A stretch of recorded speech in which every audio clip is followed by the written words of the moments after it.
Hello and welcome back. It's time for another Determined Destiny Values Talk, where we build the foundation for leadership, character, and excellence. Today we are going to listen in with Dr. Kevin Phillips, our Superintendent, and Mr. Tom Koger, our CEO. Today's discussion is around the second aspect of understanding myself. Hello, Dr. Phillips. Hi, Mr. Koger. Good to see you. Yes, good to be here today.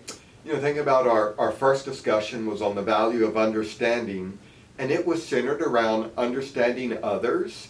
Today, we're going to discuss the second aspect of understanding, which is to understand myself. That's right. And Mr. Koger, to develop understanding myself, we need to cultivate self-awareness and self-reflection. So a great place to start with self-awareness is to determine our personality types. So let's discuss personality types today, and then on our next discussion, we can really dig into the self-reflection piece. Sounds good. I like that. Becoming self-aware of strengths and weaknesses of our personality types, that helps us feel good about our image, about the unique gifts, and it helps us appreciate the differences of others. So what's the best way to determine our personality type? Well, I know you've done this, and I've done this, and a lot of our teachers and educators have done this, but I think it'd be a great idea for us to give our students a personality test. So, Dr. Phillips, students may feel that they need to study for a test, and then they probably wonder which personality is the best type to have. Yeah, there'll be some concern around that, but I want to encourage all of our students to know that this is not a test that you need to study for. And this is not a test to determine if one personality is better than another. It's simply to help identify our strengths and weaknesses, and we all have them. There are fundamentally 16 personality types, but our assessment has narrowed them down to 4 basic types. There's the sanguine, choleric, melancholic, and phlegmatic. That's correct. And each of the 4 basic types has its unique sets of strengths and weaknesses. So there's not a personality type that's any better than the other. They're all different, and they all have their own strengths and weaknesses. For example, the sanguine personality is known to be popular and interacts with others using their charm. And so the sanguine's basic desire is just to have fun in everything that they do. That's right. And the choleric is a powerful personality, and it interacts, people say, like using anger. Yeah, so we find that the choleric's basic desire is to have control in everything. That's right. And the phlegmatic desires peace. And they tend to procrastinate. Yeah, their basic desire is, don't upset the apple cart and just have peace all around them. Okay. And then the last one, the melancholy, strives for perfection and interacts with others by using the different moods.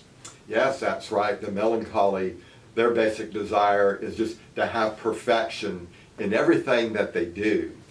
Dr. Phillips, it's so important that our students understand the purpose of the personality assessment. Our assessment is not a psychological examination, but it will help students to better understand themselves, and at some point in their post-secondary life, it's very likely that they will take some type of personality assessment.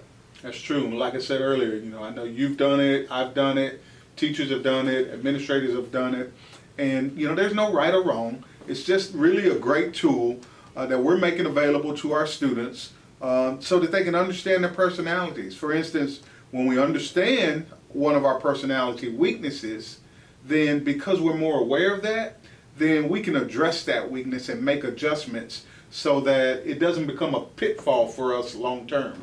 Yes, that's right. It's so true. For example, an emotional need of the sanguine personality type is a love, approval, and acceptance. But what happens when they're on the job and their supervisor doesn't give them the approval, or they're in the classroom and they don't get the acceptance from the teacher? What happens then? Well, I think if they really understand that that's part of their personality, then they won't get down on themselves. They won't start to feel bad about that situation because they can respond different because they know that that's just part of my personality. It's not something personal that that person has against me. Then they can respond in the right way.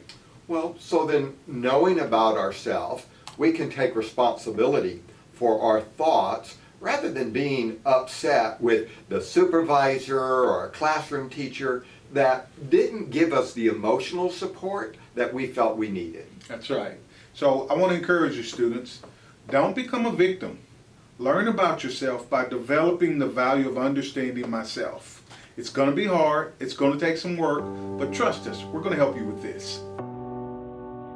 You've been listening to Determined Destiny Values Talk with Dr. Kevin Phillips and Mr. Tom Koger. Remember, choose joy and live a life of excellence.